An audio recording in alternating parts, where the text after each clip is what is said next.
Charlotte Reyes felt her hands go cold the moment the lawyer slid the marriage certificate across the table, and somehow it was the silence in the room that scared her more than the words on the page. 3 days. That's how long she'd known the name Thomas Whitlock before she'd signed her own name beside his. A rancher outside Pincher Creek, Alberta. A widower. A man who needed a wife on paper so the bank wouldn't take the last of his grandfather's land, and a woman who needed somewhere, anywhere. That wasn't the apartment in Calgary where her ex-fiancé still had a key. The bus dropped her at a gas station an hour outside town, and a truck the color of rust pulled up 5 minutes later. The man who got out was taller than she'd pictured, broad through the shoulders in the way of someone who worked outside in all weather, with a beard he clearly hadn't bothered, trimming in weeks and eyes that looked at her like she was a problem he hadn't solved yet. "You're Charlotte." Not a question. "And you're Thomas." She picked up her duffel bag before he could reach for it, and something flickered across his face. Surprise, maybe, that she didn't expect to be carried through this. He drove with both hands on the wheel and didn't say much, which suited her fine. Out the window, the foothills rolled gold and green toward the mountains, and she thought, absurdly, that it was beautiful country to be ruining her life in. "You don't have to make conversation," she said finally, when the silence had gone on 20 minutes too long. Wasn't sure what to say. He glanced at her, quick, like he was checking she was real. "Lawyer said you were a chef, was in the city." She didn't elaborate. There wasn't a version of that story that didn't end with her standing in a parking lot at midnight, watching her engagement ring catch the streetlight before she threw it into a storm drain. The ranch house, when they reached it, was exactly what she'd expected and somehow worse. Sagging porch, paint peeling like sunburned skin, a kitchen that smelled like coffee gone cold 3 days running. Thomas set her bag down just inside the door and stood there with his hands jammed in his pockets, looking like a man waiting to be told he'd done something wrong. "It's not much," he said. "It's got a roof." She walked past him into the kitchen, ran a finger along the counter, came away with dust. "And it's mine for the next year, so I guess I'd better figure out where things go." That got the first real look out of him. Something between alarm and grudging respect, and she filed it away. She'd learn, over the coming weeks, that Thomas Whitlock didn't show much, but what he showed, he meant. The arrangement had rules, the kind two strangers draw up to make a fake marriage, survive contact with reality. Separate bedrooms, no questions about the past unless offered freely. A year, and then an annulment, and she'd walk away with enough money to start over somewhere her ex-fiancé's family didn't know everyone. She kept to the rules for exactly 9 days. It started small. She reorganized the kitchen because she couldn't stand watching him hunt for a can opener that lived in 3 different drawers depending on the week. She started cooking real meals because the alternative was watching a grown man eat cereal for dinner, like it was a personality trait. She found herself, without meaning to, learning the rhythm of the place. When Thomas came in smelling like hay and diesel, when he sat on the porch step at dusk like the quiet, there was the only thing holding him together. When his jaw tightened at the mention of his late wife, Margaret. No, she stopped herself. She'd never actually learned the name. He'd only ever called her my wife, with a flatness that closed the subject before it opened. "How long since she passed?" Charlotte asked one evening, when the question had been sitting in her throat for a week. Thomas didn't look up from the fence post he was carving level with a pocket knife. 4 years. "You still wear the ring. Habit." He turned it on his finger, a thin band gone dull with work. "Bank doesn't care if a man's heart's in it. Just cares he's not a credit risk. Married man with land's a better bet than a widower drowning in debt alone." "Romantic," she said dryly, and for the first time since she'd arrived, he laughed. Short, surprised, like the sound had come out before he'd given it permission. It was the bank, she came to understand, that explained everything. Whitlock land had been in the family 3 generations, and Thomas had spent the 4 years since Margaret's death trying to outrun a loan he'd taken to keep the place running through a bad drought, falling further behind every season cattle prices dipped. A wife, even a paper one, moved the math in his favor. A married man looked stable. Stable men got extensions. She hadn't expected to care whether he kept the land. But she found herself, 3 weeks in, sitting across from a loan officer named Gerald Finch in a cramped office in town, her hand resting, deliberately, performance and not performance both, on Thomas's arm while he explained the new payment plan he was proposing. You'd be surprised how often the wife makes the difference," Finch said afterward, walking them out, and Charlotte caught Thomas watching her with an expression she couldn't name and didn't trust herself to examine. "You didn't have to come," he said in the truck. "I didn't have anywhere else to be." It wasn't quite a lie. It also wasn't quite the truth, and the difference between those two things was starting to feel like the most honest thing about her marriage. The first sign that something was wrong came on a Tuesday, with a truck she didn't recognize parked at the end of the long gravel drive, engine idling, no one getting out. "Friend of yours?" she asked, watching from the kitchen window. Thomas's whole body changed. Not panic, exactly, but a stillness that hadn't been there a second before. "No." The truck pulled away before he could reach the porch steps. He didn't say anything about it. She didn't push, because that had been the rule, but that night she woke to the sound of him moving through the house at 2 a.m, checking locks on doors that had never once been locked in the time she'd lived there.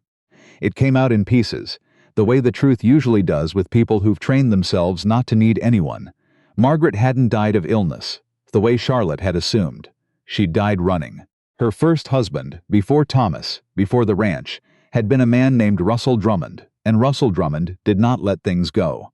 He'd worked the books for a logistics company that Charlotte would later learn was a front for moving people who didn't want to be moved across the prairie provinces, and Margaret had seen things she wasn't supposed to see. She'd run to Thomas, married him for safety as much as love, and 3 years later Russell had found her anyway, on a road outside Lethbridge, in a crash that the local paper called an accident, and Thomas had never once believed was one. "I should have told you before you signed anything," Thomas said finally, sitting across the kitchen table with his hands wrapped so tight around a coffee mug his knuckles had gone white. "If he ever connects you to me. He's been gone 4 years. Men like that don't disappear. They wait." He looked up at her, and for the first time since the bus station, she saw real fear in him, not for himself. "I won't have you in danger because of a marriage you only agreed to so I could keep some land. It's a little late to ask if I want out, Thomas. I'm not asking if you want out." His voice had gone rough. "I'm telling you that you can. No questions, no obligation. I'll get the annulment moving faster, get you whatever you need to start somewhere safe." She should have taken it. That was the rational thing, the self-preserving thing, the thing the version of her who'd thrown a ring down a storm drain 6 weeks ago would have done without blinking. Instead, she found herself reaching across the table and putting her hand over his. "I'm not going anywhere." The trouble didn't announce itself again for 2 weeks, long enough that Charlotte had almost convinced herself the truck at the end of the drive had been nothing, a lost tourist, a wrong turn. She should have known better. Trouble like that doesn't lose interest. It waits for you to relax. It was a Thursday evening, the kind of soft gold dusk that made the foothills look like something out of a postcard, when a man walked up the drive on foot, no truck in sight, hands visible and open, in a way that was meant to look harmless and didn't.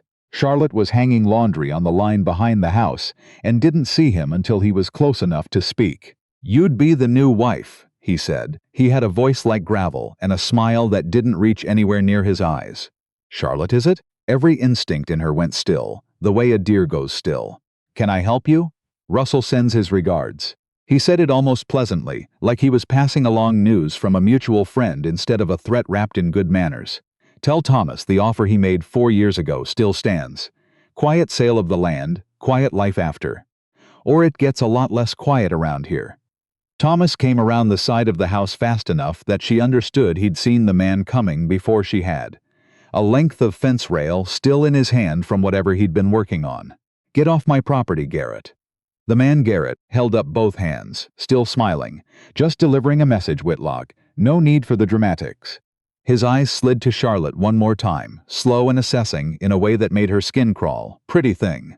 Be a shame if anything happened to her, on account of your stubbornness." He left the way he'd come, unhurried, like a man with all the time in the world.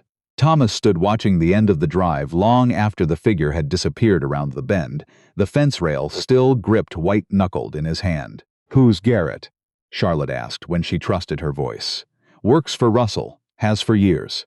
Thomas finally turned to look at her, and what was on his face wasn't fear anymore. It had gone past fear into something colder and steadier.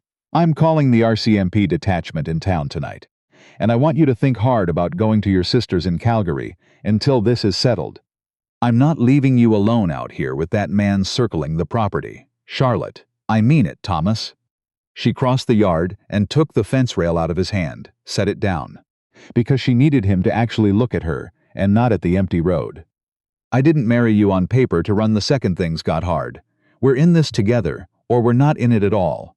Something in his face cracked open, just slightly, the way ice cracks before it gives. "I don't know how to keep you safe, and keep you close at the same time.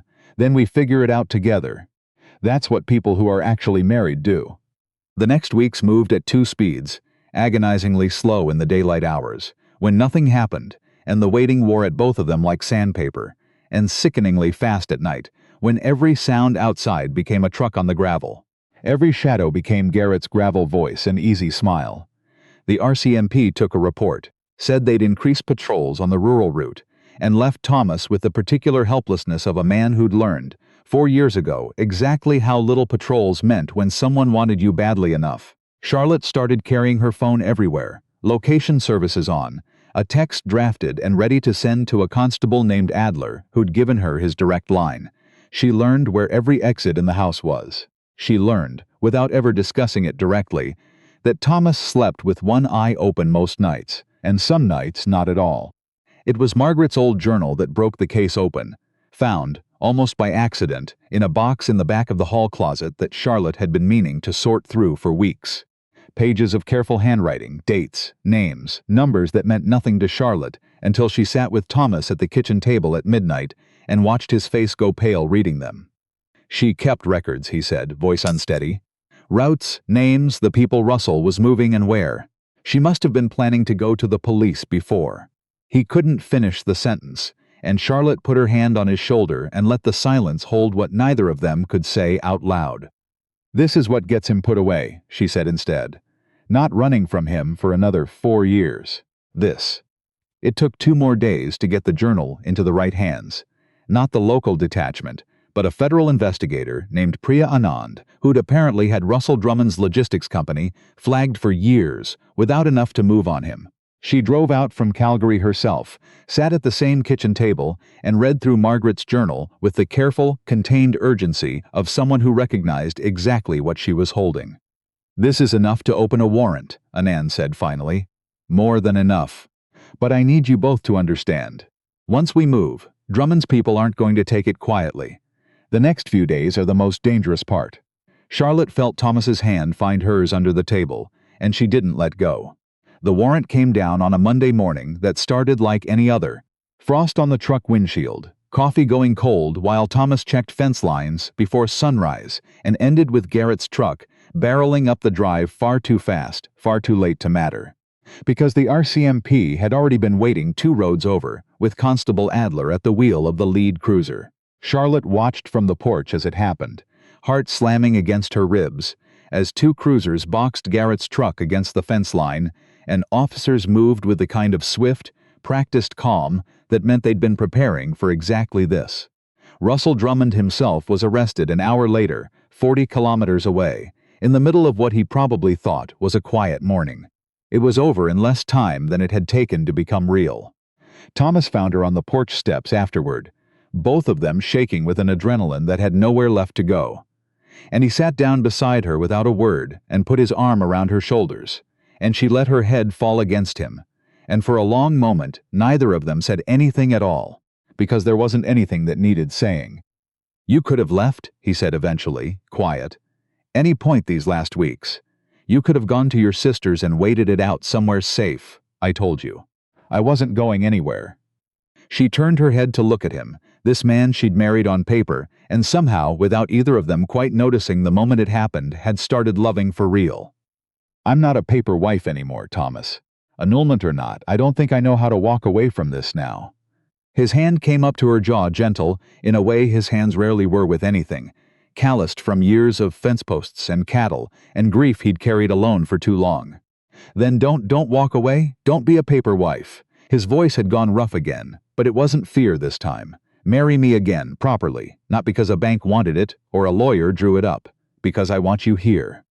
Because somewhere in the last 2 months you became the reason I get up in the morning, and I'd like to spend longer than a year finding out what that means." She laughed, half disbelief, half something warmer than she had words for yet. "You're proposing to a woman you're already married to. Seemed like the kind of thing worth doing right."